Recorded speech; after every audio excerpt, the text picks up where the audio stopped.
So we're going to talk about chemicals in this section, and this is also important. I know I keep saying everything's important. This is an example where they didn't really understand the chemical reaction before they used something in real life. They filled the Hindenburg with hydrogen, and hydrogen is a reactive element. It combines with oxygen to produce water in the chemical reaction, and it gives an incredible explosion, lots of energy. So hydrogen is flammable. So unfortunately they didn't realize that when the huge airship filled with hydrogen. So let's talk about chemical reactions. How do you write a word equation? So on the left hand side you're going to put the reactants. You need to know this word here. You're going to put plus signs in between molecules or atoms. You're going to write the name of the products on the right side, separated by plus signs, and in the middle, between the reactants and products, you're going to have an arrow. So you're going to have reactants on the left. This means yields, and this is products. So this is the before picture, and this is the after picture, after the reaction happens. So here's an example. We have methane and oxygen in a burner, and it's forming carbon dioxide and water. This is a really classic combustion reaction, so we need to know that we're going to have a fuel in combustion, we're going to have oxygen for combustion. This is the before picture. After, we're going to make carbon dioxide and water. So you're doing this right now when you're breathing out. You have a fuel in your body of all the food you ate. You're breathing in oxygen. You're doing this in a controlled way in your body, and you're forming carbon dioxide in your breath and water in your breath. Here's another example. Iron and oxygen makes rust. That's iron 3 oxide you see on this little VW, instead of VW. Hydrogen peroxide, the before picture, afterwards it reacts and it forms water and oxygen. So chemical equation is this representation of formulas on the left for reactants, arrow, formulas of the products on the right. So we need to know where reactants are on a chemical reaction and where products are. So how do you write a reaction? So we're going to write the formulas, the arrow, and the products. Skeleton 1 doesn't tell you exactly how much is needed and made in the final reaction, so we have to balance it later. Skeleton is just the basics. So here's the basics for that resting reaction, but it's not really telling us exactly what's happening. It's just telling us what elements and molecules start with and what molecule we end up with. But it's not showing us everything that's happening. So skeleton is just the basics, and it's not balanced. Sometimes we need something to make a reaction speed up, and that's called a catalyst. So on the left, the reaction is going really slowly. We can barely see anything changing, but afterwards we're making that reaction happen really fast. We're making evolving in a gas. So remember, this is a clue for a chemical reaction if you see a gas formed. That's one clue. And it might be making heat, so that's another clue. So these are the little things we're going to be using. We're going to use a plus sign in between reactants and products. We're going to use that arrow to show that this is the before and after.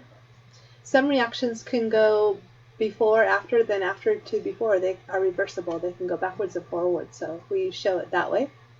This means we have a solid. This means we have a liquid. This means we have a gas. And this means it's dissolved in water.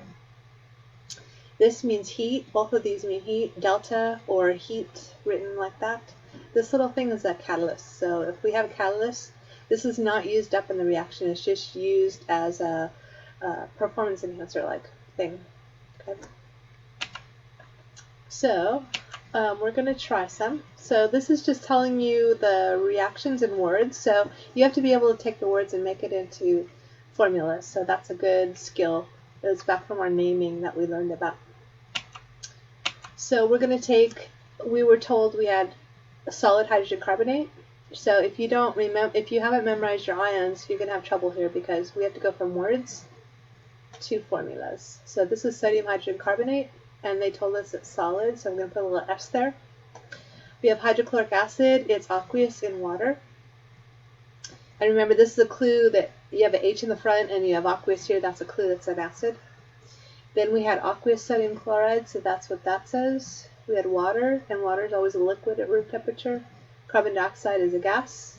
So we wrote sodium hydrogen carbonate solid plus hydrochloric acid yields sodium chloride dissolved in water plus liquid water plus CO2 gas. So that's what that's saying in the skeleton equation. So this is the basics, but it's not balanced necessarily. So what are the steps in writing a balanced chemical equation? We write the skeleton one first, and then we use numbers in the front of all those molecules and atoms to balance it. We change the coefficients. So this is the only thing we're allowed to change when we balance. So, for example, if we were trying to make a bike, we would need the frame, we'd need 2 wheels, we'd need the handlebars, and we'd need 2 pedals. 1, 2. So all those together would make that. And this balances because we needed 2 wheels, and there's 2 wheels. We needed 2 pedals, there's 2 pedals. We needed 1 handlebar and 1 frame. Okay, so the numbers in front, that's a coefficient. If there's no number, it's a 1. So I have 1 frame, 2 wheels, 1 handlebar, 2 pedals. Okay, so those are coefficients. Let's do it with a reaction here. We've got carbon plus oxygen gas makes CO2. So do you see the number and kind are balanced on both sides? There's a 1 carbon, that's balanced. 2 oxygens, 2 oxygens. So we talked about the conservation of mass. We have to have the same mass on this side as we have on this side. So balancing makes that happen. So we need a balanced equation. We're only allowed to change the numbers in the front, not down here, because this is the way this guy's made. It's like if I went and pulled an arm off of you, you would not be happy. Same thing with oxygen. It wants to have 2 oxygens hooked together. This is like carbon dioxide has 2 oxygens there. If I ripped one off, you would not be carbon dioxide anymore. So we can't change these parts. This part here, that part there. We can't change that part, but we can put a number in front if we need to balance. So never change the numbers, the subscripts. These little numbers down below are called subscripts. So let's see, do you think this one's balanced? Does it look perfectly left and right, like you have the same number and kind of atoms on the left and the right? Well, little clue is there's only 1 oxygen here, but there's 2 there. So this equation, this reaction is not balanced. I can't change these little numbers down there because that's the way this guy's made.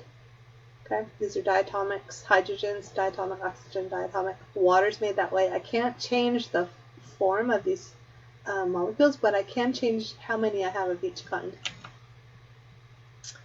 So if I choose to make 2 over here, now I've got 4 hydrogens, 2 oxygens. Okay, I have 2 oxygens here, but I only have 2 hydrogens. So what can I put in front of this to make everything work? So if I want to make everything work, I'm going to need 4 of these little blue guys, the hydrogens. 1, 2, 3, 4. That balances. And I'm going to need 2 oxygens. 1, 2. So you're going to have to go back and forth, changing numbers in front. It's a guess and check kind of process. And we'll practice it together. So you need to go back and forth till everything balances out. But you can only change numbers in the front, not down below. So coefficients only, not subscripts. So you can try these on your own. And let's see if we can balance this one. Is this balanced already? What would you say? Not balanced yet. Aluminums are not looking good. Neither are oxygens. So what are we going to do? We're going to keep moving stuff around. So first off, I see the aluminum step balance, so I can put a 2 right there. And then I look at the oxygens. I have 2 there, but I have 3 there, so it's still not balanced. So what can I do? Well, if I put numbers in front here, it's going to make everything balance. Oh, plus I have to make this aluminum balance. There's 2 there. Now, if I put a 2 there, I'm going to make 4, so still not balanced. So how about if I go 3 times 2 for 6, so 3 times 2 for 6 oxygens, and I have 4 aluminums there, 4 aluminums. That's good. Is everything balancing? Yes, so I have 4 aluminums, 6 oxygens, 6 oxygens. What if I kept guessing and checking and I got something like this? It's still balanced, but we always want to go lowest term. So if you see something where you can divide everything by 2 or 3, then do that. So this should be 4, 3, 2. So if you go back and forth, guess and check, and you make your numbers start going higher and higher, and you look at it when you're done, it's balanced, but you have don't have lowest terms, then go fix that. Alright, so let's try this. See how you do. So which one would be that from the top written in the bottom as a skeleton?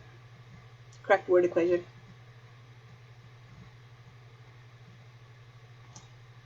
So give you some time. You might want to pause it, make sure you know, and then here is the answer.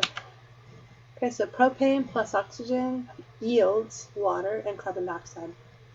So that's what that says. Propane reacts with oxygen, produces the air, water, which is water, vapor, which is water, and carbon dioxide. Okay. Which is the correct skeleton? Which is just the basics. So which one do you think?